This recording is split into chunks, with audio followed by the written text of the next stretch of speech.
Chico Xavier, eu não ponho em dúvida a sinceridade do seu ministério espiritista. Eu creio firmemente que o senhor trabalha com profunda amor à sua causa e à sua doutrina. Mas eu vou insistir no aspecto mais conhecido da sua obra, das suas atividades, que é aquela do escritor psicográfico. Na literatura brasileira, o senhor é, depois de Coelho Neto, o mais prolífico dos escritores que já redigiram na língua portuguesa.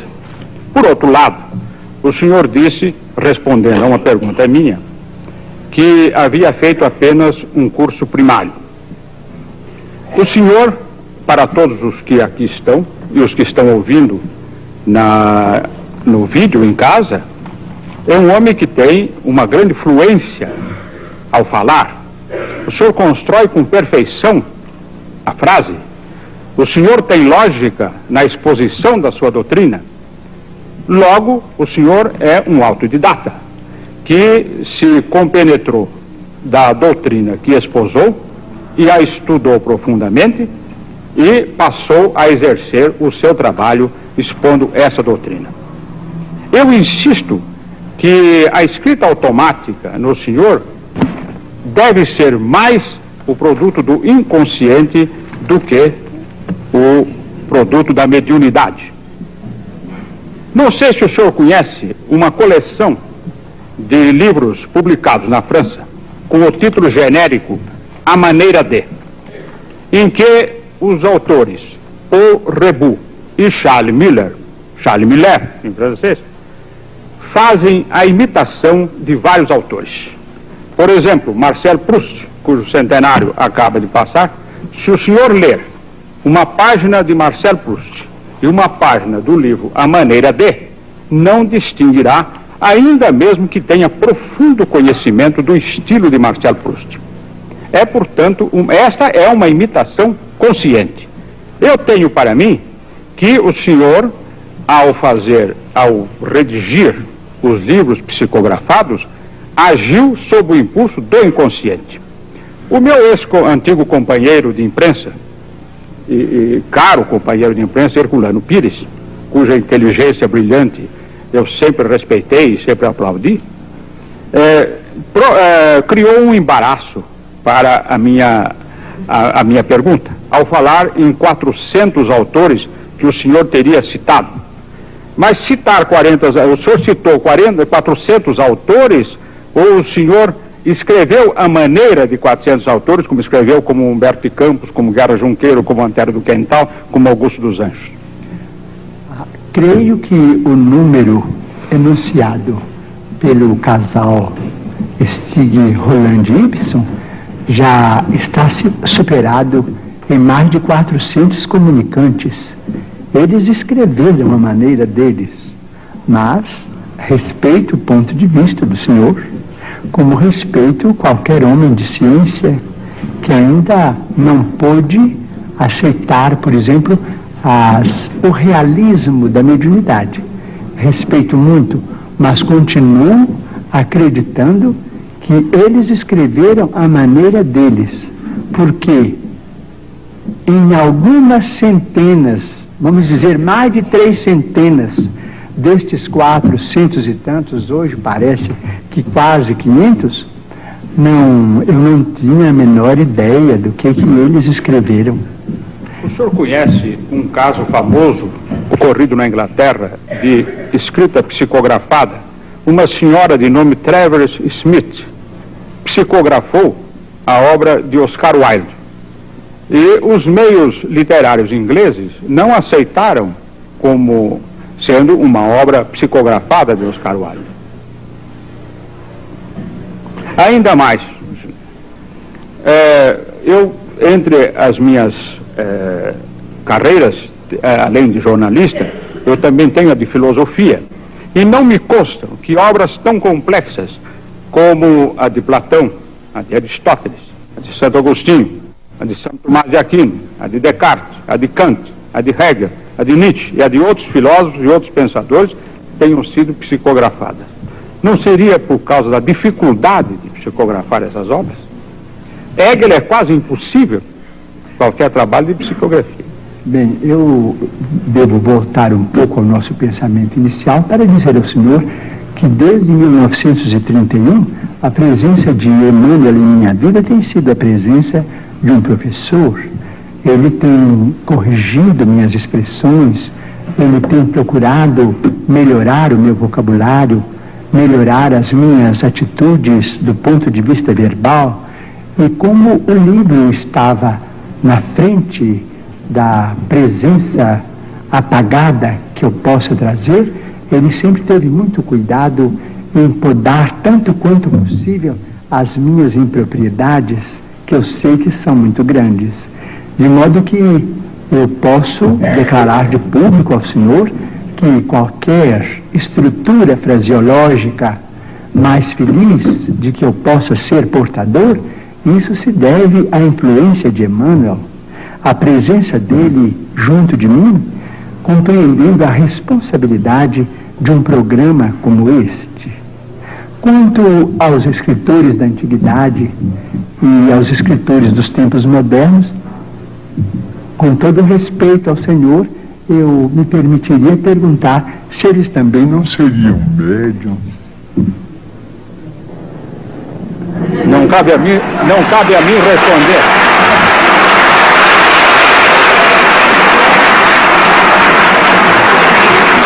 Essa é uma...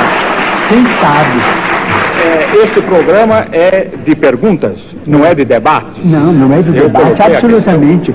Apenas respeitando imensamente a Igreja Católica, em cujo seio formei a minha fé, mas respeito profundo e que eu devo declarar de público que nunca perdi e não quero perder. Então eu digo aqui de público, eu não conheço essas obras, mas gostaria de conhecê-las em português. Mas os espíritos amigos se referem, por exemplo, a duas personalidades do agiológio católico que deveriam ser mais conhecidas em nosso ambiente cultural. Por exemplo, na latinidade, especialmente na língua portuguesa, eu não conheço absolutamente nada. Eles se referem a Santa Brígida de Vadstena, ou Santa Brígida da Suécia, e a Santa Clara de Montefalco, na Itália, cujas biografias atestam a presença de mediunidades extraordinárias, a ponto de, diz Emmanuel, que Santa Brígida de Vadstena deixou muitas páginas, vamos dizer, do ponto de vista de autenticidade, absolutamente psicográficas. Seria muito interessante e estimaria muito conhecer a vida dessas duas grandes figuras da Igreja Católica que eu venero tanto, porque, ao que me parece, pela palavra dos nossos amigos espirituais, foram duas criaturas portadoras de mensagens especiais para os cristãos. Eu queria que você me concedesse apenas o direito de fazer uma observação a respeito do que o Chico acabou de falar. Pois não. Eu queria lembrar a existência no meio católico também de psicografia, do fenômeno psicográfico. As edições paulinas aqui de São Paulo, há questão de uns 5 anos, mais ou menos, publicaram um livro muito curioso, chama-se O Manuscrito do Purgatório. É um livro recebido na Espanha, num convento da Espanha, por uma freira. E ela recebeu o livro através do espírito de outra freira que havia morrido no próprio convento. Um trabalho, evidentemente, de psicografia católica. Esse livro foi traduzido para o português pelo padre Júlio Maria, tão conhecido principalmente pela sua atuação na revista Ave Maria. E saiu publicado aqui em São Paulo com todas as autorizações eclesiásticas. tendo vindo também da Espanha com essas autorizações. Mas acrescento o seguinte: as próprias edições paulinas anunciaram que outros livros da mesma natureza seriam publicados por ela. Entretanto, não foram. Mas existe, portanto, bastaria este livro, O Manuscrito do Purgatório, que foi publicado, para provar que existe uma psicografia católica. Muito bem. Pois não? O espírito de Emmanuel... Insiste em colocar em situação difícil diante dos seus guias, não tem problema. Ele pede para mencionarmos, diante do nosso caro escritor e entrevistador, que levantou o problema com tanta distinção e com tanto carinho, que nós não podemos esquecer um problema muito importante em nossa vida cristã, é que o livro é mesmo um instrumento de cultura extraordinário e que é, vamos dizer, um instrumento que está entre este mundo e o outro mundo. É tão importante que o primeiro livro que veio para a humanidade, vamos dizer, é um livro do mundo espiritual, um livro de pedra, que foi os 10 Mandamentos. Psicografia de Moisés.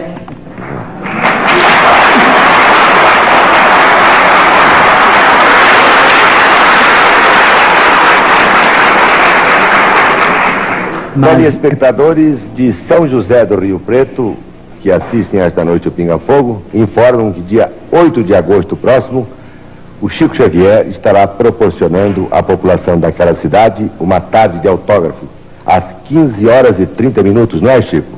No Instituto Espírita Nosso Lar, em benefício do Lar do Vovô. Isto vai acontecer lá em São José do Rio Preto, no dia 8 de agosto vindo. Certo, Chico? Certo. Tá? Certo, se Deus permitir, estaremos. Ele vai permitir. Eli Alves com a pergunta seguinte. Pois não, senhor Chico Xavier, eu queria saber agora o seguinte: os espíritas dizem que os renascimentos sucessivos da criatura humana têm por objetivo a sua evolução. Outras correntes espiritualistas, como os teosofistas, os messiânicos, também dizem que nós estamos no limiar de uma era de grande beleza, a era de Aquário, em que a humanidade será muito mais feliz. Eu gostaria de perguntar ao senhor o seguinte: se temos mais de uma dezena de séculos de evolução, se estamos no limiar de uma era de encontro da criatura humana consigo própria, como que o senhor explica as violências do mundo atual, como a guerra do Vietnã, a violência da sociedade de consumo? Isso, a nosso ver, não representa grande evolução da humanidade. Violência do mercado de consumo? A sociedade de consumo. Ah, sim. E a violência da guerra do Vietnã, por exemplo. Sim, nós, vamos dizer, esses fenômenos todos, diz o nosso Emmanuel que está presente, caracterizam mesmo o período de transformação em que nós nos encontramos. Diz ele, o nosso companheiro materialista dirá natureza, mas para nós os religiosos, natureza é sinônimo de manifestação de Deus. Então Deus cria a natureza, Deus cria a vida, mas o homem, os homens ou as mulheres do planeta são filhos de Deus e podem modificar a criação de Deus. Nós nos encontramos no limiar de uma era extraordinária. Se nos mostrarmos capacitados coletivamente a recebê-la com a dignidade devida. Se os países mais cultos do globo puderem suportar a pressão de seus próprios problemas sem entrarem em choques destrutivos, como por exemplo guerras de extermínio que deixarão consequências imprevisíveis para nós todos no planeta, então veremos uma era extraordinariamente maravilhosa. A própria automação, diz ele, nos está dizendo que nós vamos ser aliviados ou quase que aposentados do trabalho mais rude no trato com o planeta para a educação da nossa vida mental, através de informações e do universo com proveito enorme, proveito incalculável para benefício da humanidade. Mas isso terá um preço, terá o preço da paz. Se nós pudermos nos suportarmos uns aos outros, quando não nos pudermos amar uns aos outros, segundo os preceitos de Jesus, até que essa era prevaleça, provavelmente no próximo milênio, não sabemos se no princípio, se no meados ou se no fim. O terceiro milênio nos promete maravilhas, mas se o homem, filho e herdeiro de Deus, também se mostrar digno dessas concessões. A Igreja Católica cada dia tem aumentado mais sua atuação no sentido de que haja mais justiça social no mundo, melhor distribuição de renda. Aqui mesmo no Brasil, a participação da Igreja na área social tem sido muito grande, o que, aliás, tem lhe causado até alguns problemas. O que o Espiritismo no Brasil tem feito nesse sentido? Ou, por acaso, prega o conformismo na vida material? O Espiritismo não prega o conformismo do ponto de vista em que o conformismo é interpretado. O Espiritismo nos pede paciência para esperar os processos da evolução e as realizações dos homens dignos que presidem os governos, cooperando de nossa parte tanto quanto possível para que as leis desses mesmos governos sejam executadas. De modo que, se estamos subordinados ao critério de nosso Senhor Jesus Cristo, que estabelece aquele princípio de a Deus o que é de Deus e a César o que é de César, isto é, aquilo que pertence ao mundo superior da nossa mente, as realizações com Deus, que constitui o progresso e o aprimoramento de nossa alma, e aquilo que nós devemos aos poderes constituídos no mundo, que nos orientam e que administram os nossos interesses, então o Espiritismo não se sente, vamos dizer, o Espiritismo evangélico não se sente absolutamente inclinado a qualquer participação no partidarismo de ordem política para solucionar os problemas da vida material, conquanto reconheça que todos devemos trabalhar. O Espiritismo nos ensina que se existe fome, não é por culpa da terra. Assim como se o rio não tem culpa quando passamos por cima dele numa ponte cometendo um delito contra a higiene. As leis são magnânimas, mas a vacina contra a ignorância é a instrução, e a vacina contra a penúria é o trabalho.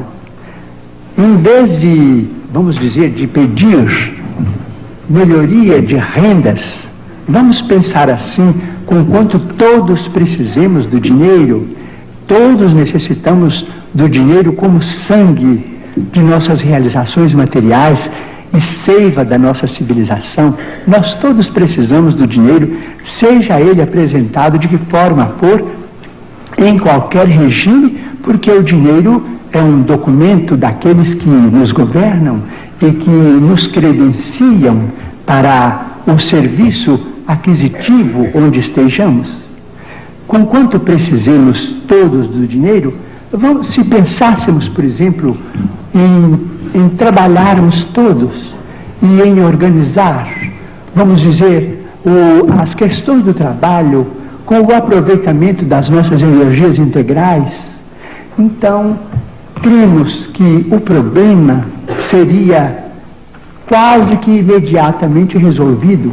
Vamos dizer que na atualidade dessemos ou que venhamos a dar a liderança das empresas, a chefia das equipes, as inteligências juvenis, como vem acontecendo quase que em todos os países de vanguarda, mas sem desvalorizarmos a madureza que começa de 40, 45, 50 anos, colocando a madureza com seu discernimento a serviço da coletividade, proporcionando aos homens e às mulheres que já amadureceram na experiência física trabalho e mais trabalho, desde que eles tenham condições orgânicas compatíveis com essa necessidade, mas prestigiando a personalidade humana em sua condição de pessoa amadurecida, no trabalho remunerado, ou tão altamente remunerado quanto possível,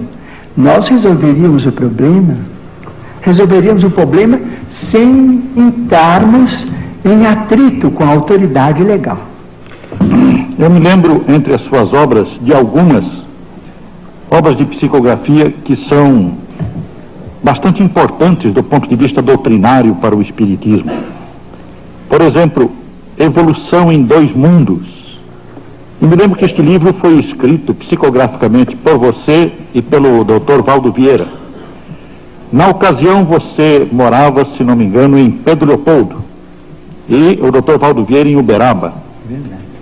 Os capítulos foram dados a vocês dois pelo mesmo autor espiritual que André Luiz, sendo que você não sabia qual o capítulo que o Valdo havia recebido e vice-versa. Bom, eu gostaria que você dissesse alguma coisa sobre isso, mas queria lembrar também Mecanismos da Mediunidade, que me parece um livro dotado de tanta informação científica atual dos nossos tempos e relacionando todas as conquistas da técnica atual com os problemas mediúnicos, que eu creio que você nunca teve oportunidade de obter conhecimentos pessoalmente a respeito desses assuntos. Eu gostaria que você nos dissesse alguma coisa sobre esses dois livros.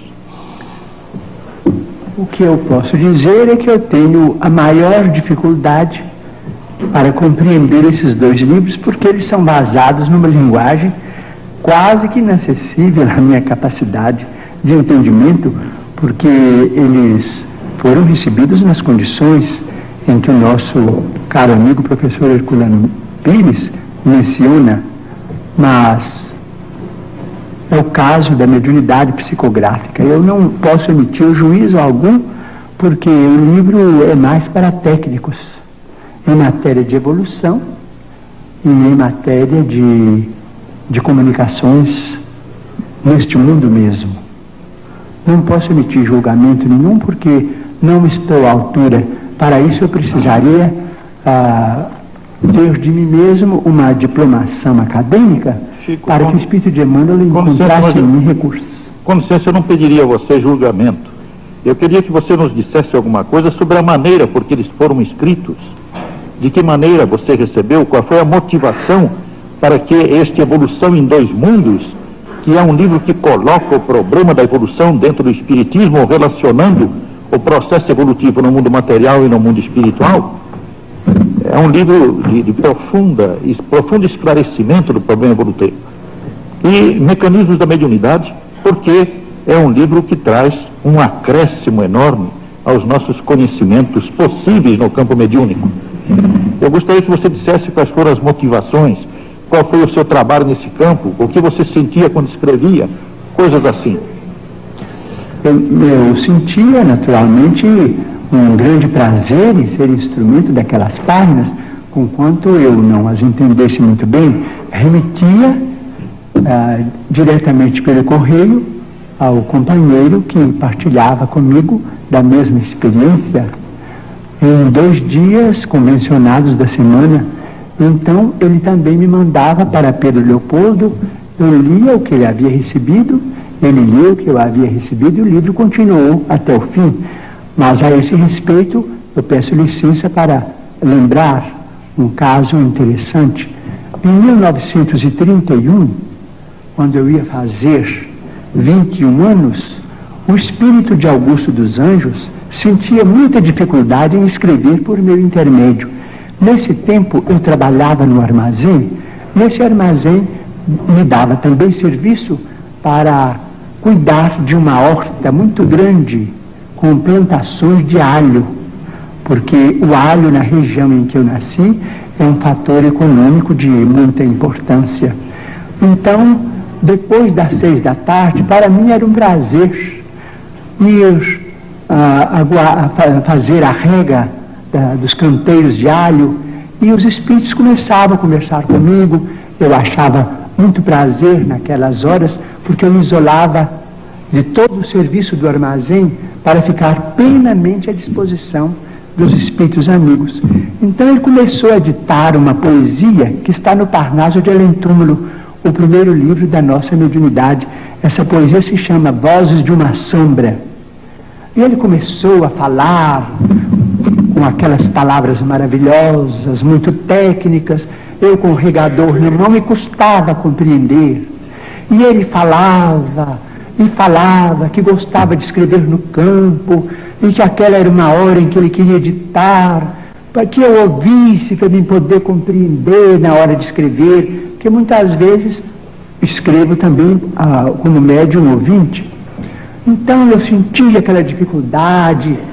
Então ele falou assim comigo: olha, você quer saber de uma coisa? Eu vou escrever o que eu puder, mas a sua cabeça não aguenta mesmo. A poesia está no livro, mas só o que ele pôde. Mas era muito mais, era uma beleza. Ele falava de fótons, de coisas, de mundos, galáxias. Quem era eu para entender aquilo que estava voando canteiro de alho? Chico Xavier,